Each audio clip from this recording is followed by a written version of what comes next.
আমাদের কৃষি দপ্তরে অফিসারদের শর্টেজ আছে, এগ্রিকালচার অফিসার। আমরা বেশ কয়েক মাস আগে 60 জন 60 এগ্রিকালচার অফিসারদের নিয়োগ করার জন্য টিপিএসসির কাছে আমরা পাঠিয়েছি 60 পোস্টের জন্য। 60 পোস্টের মধ্যে টিপিএসসি পরীক্ষা টরীক্ষা নেওয়ার পর আমাদেরকে 59 জন 59 অফিসার কোয়ালিফাইড করেছে এগ্রিকালচার অফিসার হিসাবে গ্রেড 1। একজন পাওয়া যায়নি, এক্স সার্ভিসম্যানের জন্য রিজার্ভ, সেই জন্য এই পোস্টে কাউকে পাওয়া যায়নি। এই 59 জনের মধ্যে ওয়েস্ট ত্রিপুরা পেয়েছে 18 জন, সাউথ ডিস্ট্রিক্ট 13 জন, খোয়াই ডিস্ট্রিক্ট 11 জন, গোমতী ডিস্ট্রিক্ট 8 জন, সিপাহীজলা ডিস্ট্রিক্ট 3 জন, নর্থ ডিস্ট্রিক্ট 3 জন, ধলাই ডিস্ট্রিক্ট 2 জন এবং উনকোটি ডিস্ট্রিক্টে 1 জন। এর মধ্যে ইউআর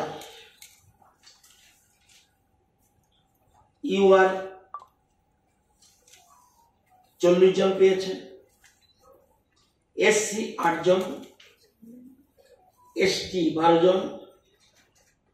এর মধ্যে 33% রিজার্ভেশন। এই 59 এর মধ্যে 21 জন পেয়েছে 33% রিজার্ভেশন। গভর্নমেন্ট আমাদের রাজ্যে যে 33% রিজার্ভেশন আমরা করেছি, এর জন্য 21 মহিলা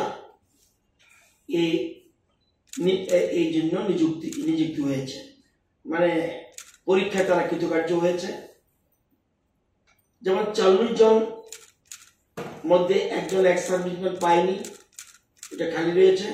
এই 39 জনের মধ্যে 14 জন ইউআর মধ্যে মহিলা, মানে 33% কাভার্ড। এসসি 8 জন পেয়েছে, এসসি 8 জনের মধ্যে 3 জন মহিলা, রিজার্ভেশন কাভার্ড। এসটি 12 জন, এসটি 12 জনের মধ্যে 4 জন মহিলা। এগুলি আমরা করেছে। The TPSC has stated that 1 UR ex-serviceman vacancy could not be recommended due to non-availability of suitable and eligible candidate. 21 জন পার্সেন্ট মিলেছে কিনা দেখবেন তো, কারণ একজন পাওয়া যায়নি। আমাদের তাদের অতি সত্বর আমরা অফার ডিস্ট্রিবিউশন করব এবং অফার তৈরির কাজ চলছে। মাননীয় মুখ্যমন্ত্রী থেকে গ্রিন সিগন্যাল পেলেই আমরা চেষ্টা করব বিপুল পঞ্চায়েত নির্বাচন তাদেরকে অফার ইস্যু করে দেওয়ার জন্য।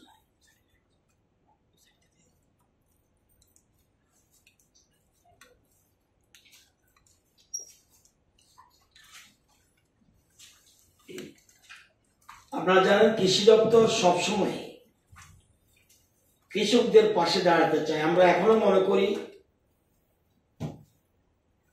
কৃষিতেই একমাত্র সম্ভব, যদিও আমাদের কৃষি জমি কম, ফরেস্ট ল্যান্ড বেশি, কিন্তু তারপরেও আমরা মনে করি কৃষিতেই আমাদের রাজ্যের স্বাবলম্বী হওয়ার সুযোগ বেশি। এই জন্য সবসময় কৃষকদের পাশে বর্তমান রাজ্য সরকার রয়েছে। আপনারা জানেন কোন কৃষকের যদি কোন রকম প্রাকৃতিক দুর্যোগের কারণে তার ফসল ক্ষতি হয়, সেই জন্য দুইটি উপায়ে তাদের সাহায্য পেয়ে থাকে। এক, HDRF ডিজাস্টার রেসপন্স ফান্ড একটা আছে, এই ফান্ডের থেকে তাদেরকে সরাসরি অর্থ প্রদান করে। কৃষি দপ্তর যখন জানে তার ফসলের ক্ষতি হয়েছে প্রাকৃতিক দুর্যোগের কারণে, সেখানে তখন তদন্ত করে তার সার্ভে করে একটা রিপোর্ট রেভিনিউ ডিপার্টমেন্টে পাঠায়, তখন রেভিনিউ ডিপার্টমেন্ট সে টাকা প্রদান করে এই ডিআরএফ এর স্কিমের মাধ্যমে। আরেকটা আছে যেটা প্রধানমন্ত্রী ফসল বীমা যোজনা। এই দুইটি পদ্ধতি আমরা কৃষকদের প্রাকৃতিক দুর্যোগে ক্ষতিগ্রস্ত হলে তাদেরকে আমরা আর্থিক সহায়তা প্রদান করি। এবং প্রধানমন্ত্রী ফসল বীমা যোজনাটা করে বীমা কোম্পানির প্রতিনিধি এবং রাজ্য সরকারের কৃষি দপ্তরের আধিকারিকগণ যৌথ সমীক্ষার ভিত্তিতে যে রিপোর্ট দেয়, সেই রিপোর্টের পরিপ্রেক্ষিতে বীমা কোম্পানি অর্থ প্রদান করে থাকেন। আপনাদের মনে আছে 16 এবং অ্যাসেম্বলিতে আমি বলেছিলাম যে প্রচুর কৃষকের ক্ষতি হয়েছে। 16, 17, 18 নভেম্বর 2023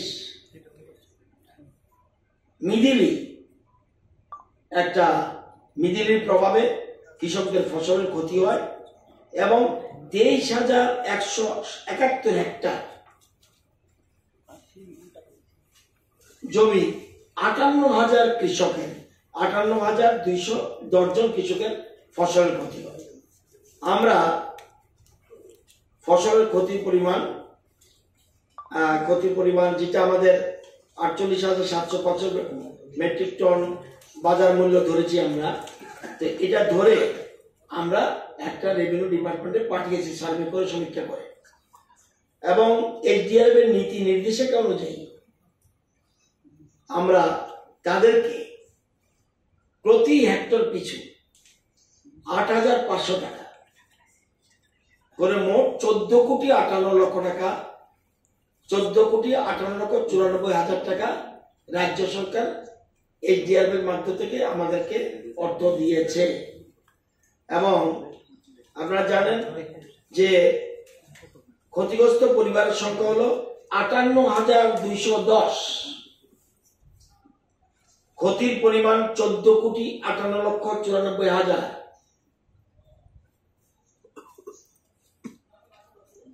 এই টাকা মঞ্জুরি হয়েছে। সবচেয়ে বেশি ক্ষতি হয়েছে দক্ষিণ ত্রিপুরায়, তাদের 14,801 জন এই টাকা পাবে। গোমতী সেকেন্ড পজিশন 9,616 জন পাবে, এবং তৃতীয় পশ্চিম ত্রিপুরা 6,736 জন পাবে। এরকম ভাবে উনকোটি এবং সারা প্রত্যেক ডিস্ট্রিক্টে ক্ষতিগ্রস্ত পরিবার কৃষক 58,210 জন এই টাকা পাবে, এবং সর্বনিম্ন টাকা 1,000 থেকে সবচেয়ে বেশি সর্বোচ্চ 58,789 টাকা পর্যন্ত কৃষক পাবেন।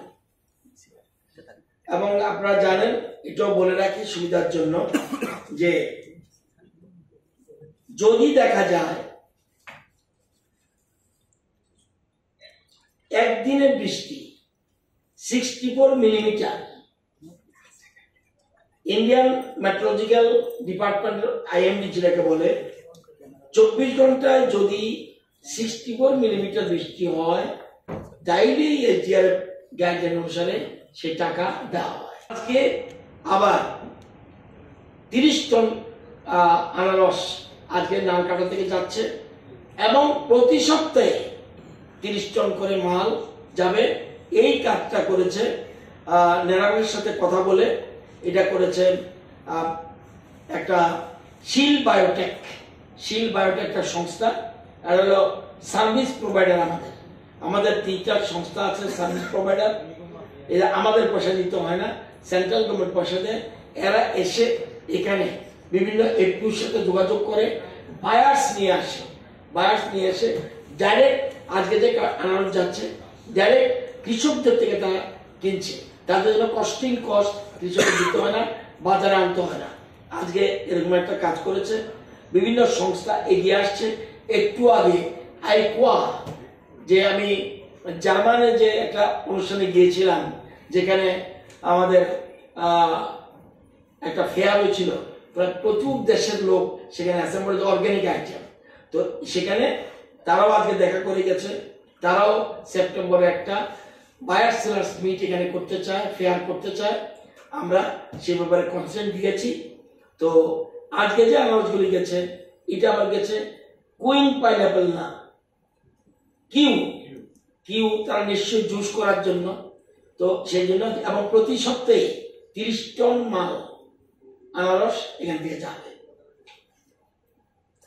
মূল উদ্দেশ্য, এবং আগামীকাল আমাদের কিল্লে একটা ট্রেনিং, এগ্রিকালচার ট্রেনিং সেন্টার আমরা ওপেন করতে যাচ্ছি, সর্বত্র কৃষকদের পাশে দাঁড়ানোর জন্য এবং যতটুকু সম্ভব সরকারের সামর্থ্যের মধ্যে রেখে তাদের পাশে দাঁড়ানোর জন্য আমাদের সরকার কাজ করে যাচ্ছে। এবং সকল রকম সহযোগিতা আমরা সেখানে করব। সেখানে কালকে আমাদের কিল্লাতে এই সেন্টারটা ওপেনিং হতে যাচ্ছে। সব জায়গায় আমরা এরকম করছি, সেগুলির জন্য আপনাদেরকে অবগতির জন্য এটা জানিয়ে রাখলাম। ধন্যবাদ। এটা যাচ্ছে বেঙ্গালোর, আজকে যেটা যাচ্ছে বেঙ্গালোর। আবার তারা কোথায় নেবে আমি জানি না এখানে। এবং এফপিউরা প্রচুর কাজ করছে। আপনারা কিছুদিনের মধ্যে দেখবেন এফপিউদের এক একটা এফপিউর আন্ডারে 500 ফার্মার্স আছে। আপনারা আমার সাথে বিশ্রামগঞ্জ যাবেন, আপনারা আমার সাথে বিভিন্ন জায়গায় যাবেন। ফার্মার্স এফপিউরা কিভাবে সংস্থা করছে, শোরুম কি করছে, অর্গানিক আইটেম তৈরি করছে, আপনারা গেলে যাবেন। আগরতলা বসে এটা অনুমান করতে পারবেন না। বিশ্রামগঞ্জে যান, আজকে সংস্থা গেছে, আরো বিভিন্ন জায়গায় এখানে করছে। আমরা তাদের পাশে থাকার জন্য আপনার চেষ্টা করছি। আচ্ছা, কাঁঠালের যে বিরিয়ানি, কাঁঠালটাকে ত্রিপুরা ছিল, আমরা কাঁঠাল নিয়েছি, আমরা কালীখাসার চাল নিয়েছি, সেন্টেড লেবু। আপনার আশ্চর্য, প্রায় 80টার মতো 5 স্টার হোটেল আছে ইন্দোরে। Indore is now big business centre. এবং স্টার হোটেলের কুকরা সবাই এসেছে। আমাদের সেন্টেড লেবু এরা নখ দিয়ে এরকম আঁচড় দিয়ে তুলেছে এবং ঘরটা সুগন্ধে ভরে যায়। ওরা বলছে আমাদের 5 স্টার সব হোটেল আমরা এই লেবু নিতে চাই। তো এতদিন কিন্তু এই প্রমোট করা, যে ত্রিপুরাকে প্রমোট করা, ত্রিপুরার আইটেমকে প্রমোট করা, আজকে যে এসছে তারা কি এবং প্যাকেট নিয়ে এসছে, এই ধরনের প্যাকেট করবেন। বিশেষ করে টারমারিক, আমাদের হলুদ এবং জিরা, আদা প্রসিদ্ধ হলুদ, আমাদের হলুদের মতো কারো হলুদ হয় না। জিঞ্জারের ক্ষেত্রে মেঘালয় একটু বেটার, আমাদের সেকেন্ড পজিশন। সুতরাং আদা হলুদের জন্য প্রসেসিং সেন্টার আমরা করতে যাচ্ছি। প্যাকেজিং যখন করব সেটাকে গুঁড়ো করে সেখানে প্রসেসিং সেন্টার আমরা করতে যাচ্ছি। অনেকগুলি প্রসেসিং সেন্টারের কাজ চলছে।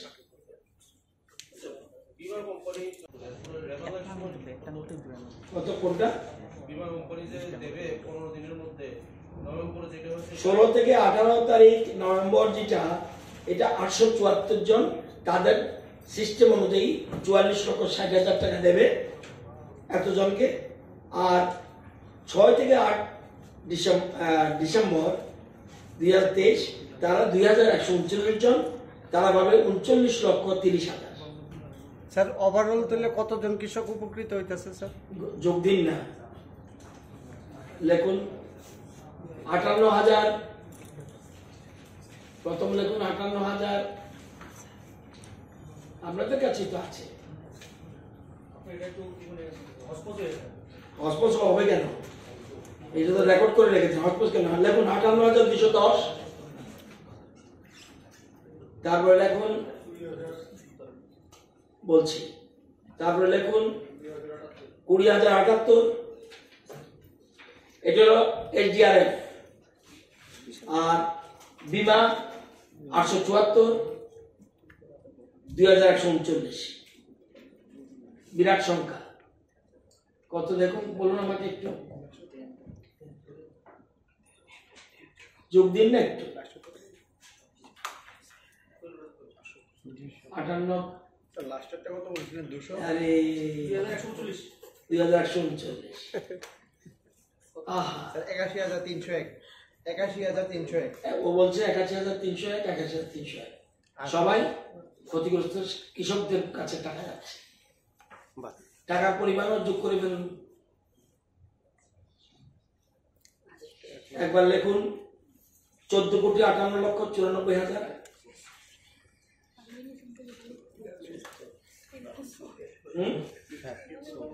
ঠিক আছে, আর একবার লিখুন 7,38,24,000।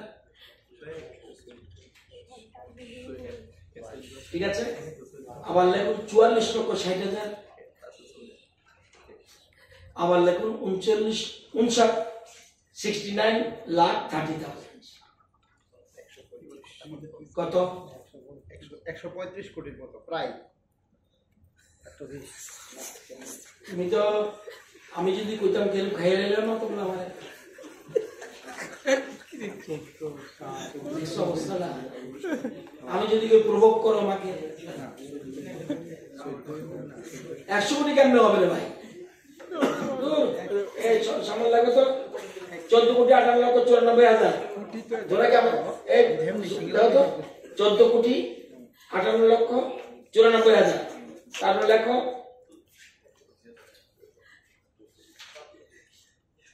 7,38,24,000।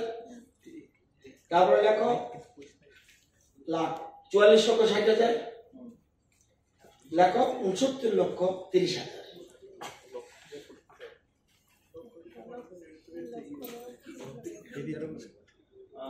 23,21,000 অবস্থা দেখো তোমরা কেবল অন্যের খুদ দেখো, মাঝে মধ্যে আমরা তো খুদ দেখানো লাগে। 23,21,08,000। তাই 81 301 কৃষক 23 কোটি টাকা তাদের অ্যাকাউন্টে, 23,21,00,000 টাকা তাদের অ্যাকাউন্টে যাচ্ছে।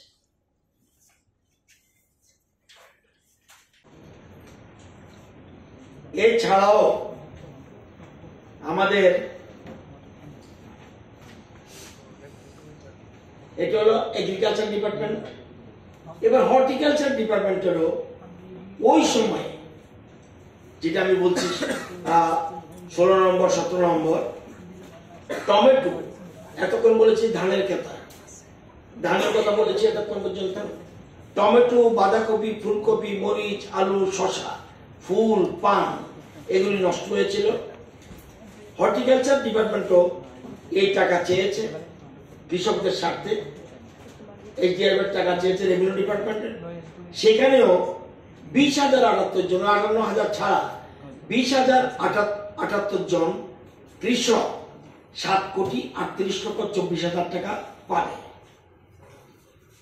সে 7,38,24,000 এ টাকা পাবে। এটা দুটোই মঞ্জুরি হয়েছে। আমরা চেষ্টা করব যে যেহেতু দক্ষিণ ত্রিপুরা বেশি হয়েছে, আমরা 4 তারিখ একটা অনুষ্ঠানের মাধ্যমে একটা করে, সেটা জুলাই বাড়িতে করার আমাদের প্ল্যান, কারণ সবচেয়ে বেশি ক্ষতি হয়েছে সেখানে করে সেই দিনই ডিবিটির মাধ্যমে সবার অ্যাকাউন্টে এই 58,000 মানুষ, 58,000 কৃষক, 58,210 প্লাস 20,078 জন কৃষক এই টাকা পাবে। এছাড়াও আবার কিছুদিন এর মধ্যে আবার 28 মে, গত মাসে 28 মে একটা বৃষ্টি হয়েছে, সেটার জন্য আমরা এইচডিআরএফ এর কাছে রেভিনিউ ডিপার্টমেন্টের টাকা চেয়েছি। কি ক্ষতি হয়েছে সেটা পেলে সেটাও পেয়ে যাবে। এবার প্রশ্ন হলো, এছাড়া এটা হলো আমরা সরকার থেকে দিচ্ছি। বীমা কোম্পানির টাকা তাদেরকেও কালকে ডেকে এনেছিলাম। বীমা কোম্পানির টাকা তারা আগামী 15 দিনের মধ্যে বীমা কোম্পানি অনুযায়ী তাদের ক্ষতিগ্রস্ত হলো, তাদের সংখ্যা যে প্রধানমন্ত্রী ফসল বীমা যোজনা যেটা, এটা তাদের সংখ্যা 874 প্লাস 2,139, সেটা 10-15 দিনের মধ্যেই তারা টাকা পৌঁছাবে। ক্ষতিগ্রস্ত কৃষকের সংখ্যা যেটা নভেম্বর মাসে সেটা 874। তাদের একটা গাইডলাইন আছে কোন ক্ষেত্রে হলে টাকা দেওয়া। আমরা যেমন সবার জন্য আমরা দেওয়ার চেষ্টা করি, তাদের একটা গাইডলাইন আছে। আর এরপরে 6 থেকে 8 তারিখ ডিসেম্বর মাসে 23-এ সেটার জন্য 2139 জন। সে যেটা আগে বলছিলাম ফসল বীমার জন্য টাকার সংখ্যা হলো 44,60,000। আর যেটা ডিসেম্বর মাসের 6 থেকে 8 তারিখ সেটার জন্য 39,30,000 টাকা পায়। তো আমরা কৃষকদের জন্য আবার এই যে জিনিসটা বলেছি সেগুলির জন্য আমরা কৃষকদের পাশে দাঁড়ানো আমাদের মূল উদ্দেশ্য। কৃষকদের আয় দ্বিগুণ করা এটা আমাদের মেইন টার্গেট, এবং তারা যাতে কোনো মতেই মানে ক্ষতিগ্রস্ত না হয় সেই জন্য সরকার, আমরা অনেকে মনে করবেন, অনেক সময় আপনারাই প্রশ্ন করেন যে কৃষকরা ক্ষতিগ্রস্ত টাকা পাননি, এই জন্য আপনাদের ইনফরমেশন দিয়ে রাখলাম যে 4 তারিখ ডিবিটির মাধ্যমে প্রত্যেকের অ্যাকাউন্টে টাকা ঢুকে যাবে। আপনারা জানেন যে এর মধ্যে বায়ার সেলার্স মিট করেছিলাম আমি ইন্দোরে গিয়ে, সেখানে বহু অতিথিরা ছিল এবং বিভিন্ন সংস্থা এসেছিল। আমাদের রাজ্যে তৈরি করা আমাদের যে জিনিস কাঁঠাল, একটা স্টার হোটেলের 5 স্টার হোটেলের কুক এসে রান্না করেছে কাঁঠালের বিরিয়ানি, আমি কোনোদিন খাইনি, ওই দিন দেখেছি কিভাবে করে। প্রচুর মানুষ ভিড় করেছে। আমাদের পাইনাপেল, আমাদের সেন্টেড লেবু, আমাদের কালিকাসা চাউল, আমাদের কাঁঠালের বিরিয়ানি এবং মিলেট, এটা ওদের তৈরিটি আলাদা। সেখানে প্রচুর সমাগম হয়েছে এবং ভালো ভালো সংস্থা এখানে এসছে এবং প্রচুর আনারসের অর্ডার পেয়েছে।